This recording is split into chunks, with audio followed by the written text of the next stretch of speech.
अब मैं आप सभी के समक्ष गोपीनाथ संगीत कला केंद्र के बहुत ही परिश्रमी व सुरीले विद्यार्थी वीर को आमंत्रित करने जा रहा हूँ। वह हम सभी को गोपीनाथ संगीत कला केंद्र के बारे में कुछ जानकारी देंगे। वीर।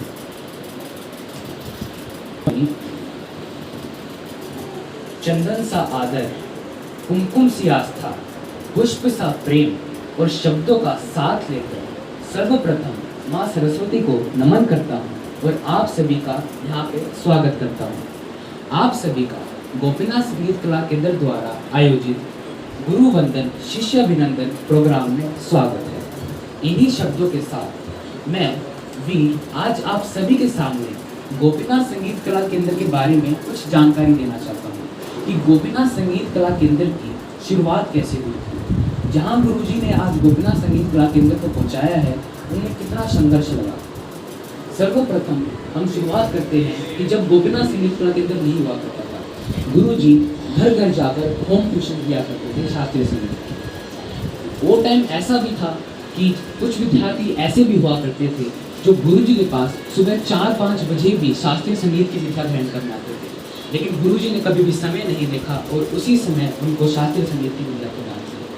गुरुजी हमको बातों बातों में बताते रहते हैं कि कुछ ऐसा भी समय आया था कि जब गुरुजी होम ट्यूशन देने जाते थे तो विद्यार्थी अंदर होते थे अपने घरों पे, लेकिन गुरुजी को बाहर से ही मना कर दिया जाता था कि विद्यार्थी अंदर नहीं है। तो स्वाभाविक बात है, सभी को अंदर एक मन में शंका आएगी कि हम अगर अपनी तरफ से विद्यार्थी को 100% दे रहे हैं तो विद्यार्थी इतना पूरा गुरुजी को नहीं दे पाते हैं। ऐसा भी समय आया। तो उन्हीं में से कुछ विद्यार्थियों ने गुरुजी को प्रेरित किया कि वे एक सेंटर खोलें, संगीत का सेंटर खोलें। तो गुरुजी को भी ये बात अच्छी लगी कि एक संगीत का सेंटर खोलना चाहिए जिसमें सारे बच्चे आके शास्त्रीय संगीत के विद्यालय में। तो ऐसे ही 1993 में गुरुजी ने गोपीनाथ संगीत कला केंद्र शाखा भास्कर संगीत कला केंद्र की शुरुआत करी। तब गुरुजी मात्र 27 वर्ष के थे। अब मैं आपको बताना चाहता हूँ कि जो पहले गोपीनाथ संगीत कला केंद्र का नाम था वो था गोपीनाथ संगीत कला केंद्र शाखा भास्कर संगीत कला केंद्र।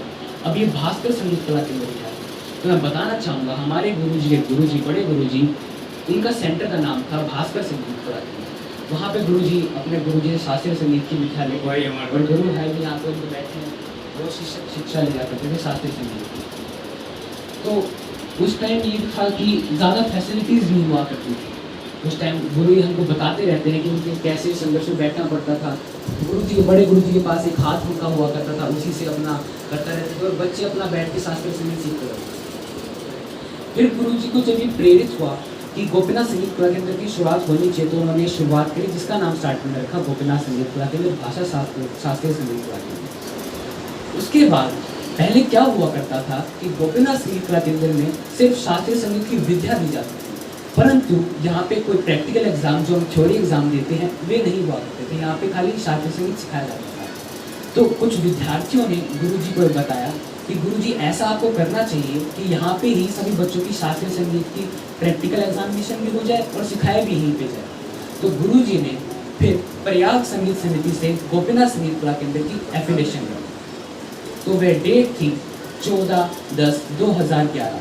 इस तारीख को गोपीनाथ संगीत कला केंद्र शाखा भास्कर संगीत कला केंद्र को प्रयाग संगीत समिति से एफिलिएशन मिला। उसके बाद जो सबसे पहली यहाँ पे प्रैक्टिकल एग्जामिनेशन हुई थी वो हुई थी 15/9/2012। गोपीनाथ संगीत कला केंद्र की वह पहली प्रैक्टिकल एग्जामिनेशन थी। उसमें जो सबसे पहले हमारे एग्जामिनर आए थे वो आए थे सुरेंद्र नारायण जी। वो हमारे गोपीनाथ संगीत कला केंद्र के सबसे पहले एग्जामिनर बन गए थे। अब मैं कुछ ऐसे आपको बात बताने जा रहा हूँ जिससे आप थोड़े अचंभित हो जाएंगे कि जो पहली एग्जामिनेशन यहाँ पे हुई थी उसमें कुल 104 विद्यार्थी। अब आप सोच रहे 104 विद्यार्थी बहुत बड़ा नंबर होता है। 104 विद्यार्थियों ने यहाँ पे एग्जामिनेशन दी थी।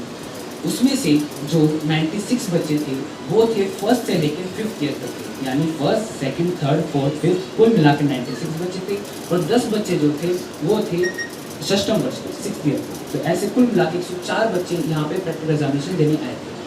अभी कैसे हुआ 104 बच्चे कैसे हुए, तो क्या होता था जब गुरुजी ने एफिलिएशन ली प्रयाग संगीत समिति की, तो बाकी के जो संगीत के अध्यापक हैं वे भी अपने बच्चों की जो एग्जामिनेशन है वो इसी सेंटर में दिलाया करते थे, इसलिए इतने सारे बच्चे यहाँ पे एग्जामिनेशन देते थे। परंतु उसके बाद गुरुजी ने ये रूल कर दिया कि जो यहाँ पे शास्त्रीय संगीत की विद्या लेगा उसी का प्रैक्टिकल एग्जाम यहाँ से होगा। तो तभी से आज तक ये चला आ रहा है कि जो जो यहाँ पे शास्त्रीय संगीत सीखेगा उसकी प्रैक्टिकल एग्जामिनेशन यहाँ पे होगा। अब हम आते हैं फैसिलिटीज़ पे। अब जैसा कि मैंने आपको बताया कि पहले जो गुरुजी बड़े गुरुजी से सीखते थे तो कोई ऐसी फैसिलिटीज़ हुआ नहीं करती थी उस ज़माने में, परंतु गुरुजी ने ये ध्यान में रखा कि अब का जो ज़माना है उसमें बच्चों को फैसिलिटीज़ की आवश्यकता है, उसमें बच्चों को फैसिलिटीज़ चाहिए होती हैं। तो इसलिए गुरुजी ने अपना गोपीनाथ संगीत कला केंद्र का, जहाँ पे अभी बैठे हैं, आपको पता होगा कि ये पहले नहीं था, पहले सिर्फ नीचे ही गोपीनाथ संगीत कला केंद्र था, लेकिन गुरुजी ने संघर्ष से, अपनी मेहनत से गोपीनाथ संगीत कला केंद्र को और बड़ा बनाया। इसमें अलग अलग सुविधाएँ दी, जैसे AC की सुविधा दी, आपके सामने यहाँ पे म्यूजिक सिस्टम रखा, आपके साथ में इतने सारे हारमोनियम, तबले, कीबोर्ड, ये सब व्यवस्था आप बच्चों के लिए करें, क्योंकि गुरुजी स्टार्टिंग से ही अपने बच्चों के प्रति 100% देते आ रहे हैं। उन्होंने कभी भी हार्ड वर्क नहीं छोड़ा। हम ये ऐसा मानते हैं, ऐसे कहते हैं कि एक बार हार्ड वर्क कर लिया उसके बाद कम होता जाता है, लेकिन गुरुजी ने आज तक, गुरुजी पहले से संघर्ष करते आ रहे हैं और अभी तक वह अपने बच्चों के प्रति पूरा बलिदान देते हैं। अब मेरे को एक गुरुजी की बात याद आ रही है, वो बातों बातों में बताते रहते हैं कि उनका यही लक्ष्य है कि अगर वो अपनी आखिरी सांस लें तो वो किसी म्यूज़िक सिखाते रहे, कि संगीत सिखाते रहे उनका आखिरी दम हो। लेकिन हम यही चाहेंगे कि गुरुजी को हमारी भी उम्र लग जाए, वो हमारे साथ हमेशा रहे। तो अब मैं इन आखिरी पंक्तियों से अपना आप सभी से धन्यवाद करना चाहूँगा कि खुद को कर बुलंद इतना कि हर तकदीर से पहले खुदा खुद बंदे से पूछे, बता तेरी रज़ा क्या है। इन्हीं पंक्तियों के साथ मैं आपसे हाथ जोड़ के विनती करूँगा। आशा करता हूँ आपको गोपीनाथ संगीत कला केंद्र के बारे में कुछ जानकारी मिली होगी। धन्यवाद।